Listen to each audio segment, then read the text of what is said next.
Assalamualaikum warahmatullahi wabarakatuh. Bertemu lagi dengan saya Sakina. Kali ini kita akan mempelajari tentang uji median extension menggunakan SPSS. Apa itu uji median extension? Uji median extension adalah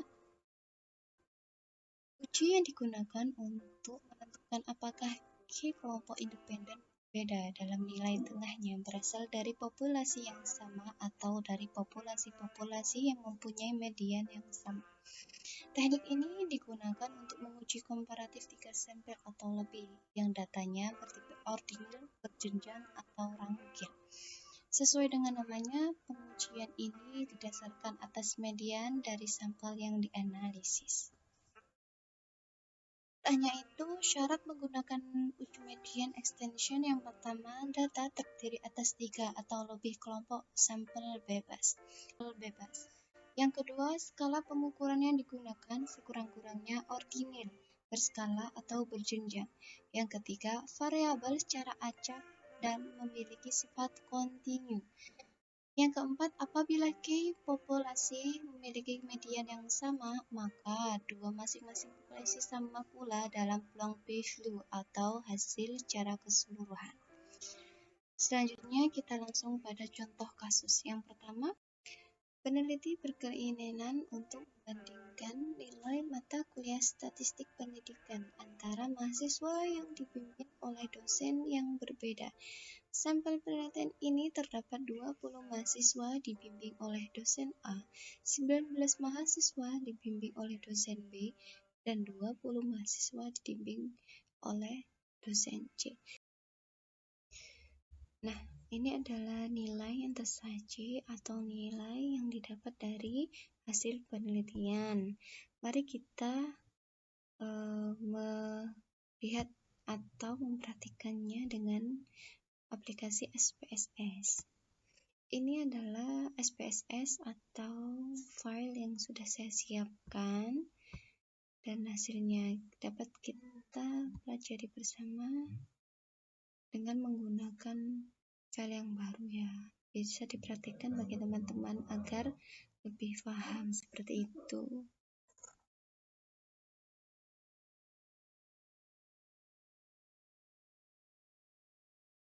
Agar lebih paham seperti itu. Untuk yang pertama, karena kita memiliki dua variabel, yang pertama yakni nilai. Nilai untuk apa? Nilai ini kita gunakan untuk nilai statistik pendidikan. Yang kedua yakni dosen. Apa dosen? Dosen untuk menamakan dosen pembimbing. Numerik, tipenya kita berikan numerik, widthnya tetap 8, desimalnya kita buat 2. Kenapa 2? Karena data yang kita miliki adalah data yang memiliki bilangan. Laba yang pertama, kita berikan nilai statistik pendidikan. Yang kedua, dosen pembimbing. Ya, kemudian kita beralih pada news. Yang pertama, 1 untuk kode dosen pembimbing A. Kita add, kemudian 2 untuk dosen pembimbing B. Dan yang ketiga, untuk dosen pembimbing C. Setelah itu kita oke. Selanjutnya kita beralih pada data view ini ya. Nah, di sini terdapat ada nilai dan dosen. Nilai ini sesuai dengan data yang sudah kita miliki tadi. Saya sudah menyiapkan juga agar lebih mudah seperti itu. Kita tinggal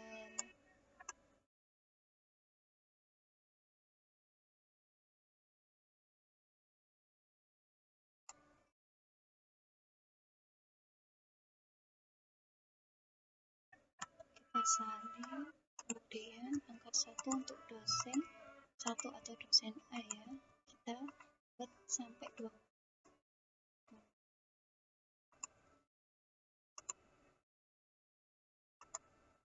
Selanjutnya angka 2, 19 menurut.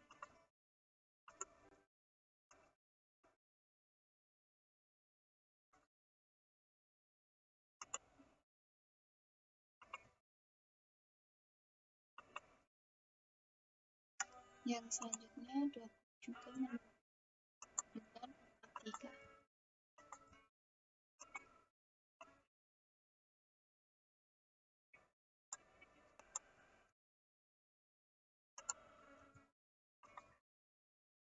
Setelah itu kita tuju ini ya, analyze, habis itu parametric test, agency dialog, kemudian K independent samples. Nah, untuk nilai statistik pendidikan kita beralih pada test verbal list, kemudian dosen terpilih grouping variabel. Kemudian untuk define array-nya minimum 1, yang kedua 3, terus klik continue. Setelah itu ini dihilangkan, kemudian median. Nah, oke. Seperti ini.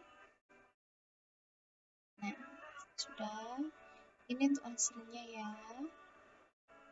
Kemudian akan saya bacakan mengenai hasilnya.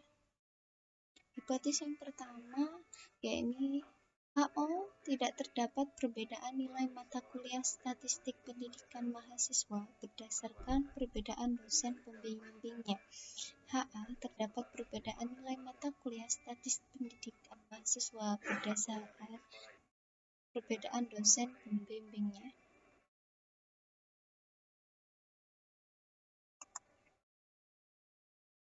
Ini akan saya bacakan mengenai interpretasi output SPSS-nya.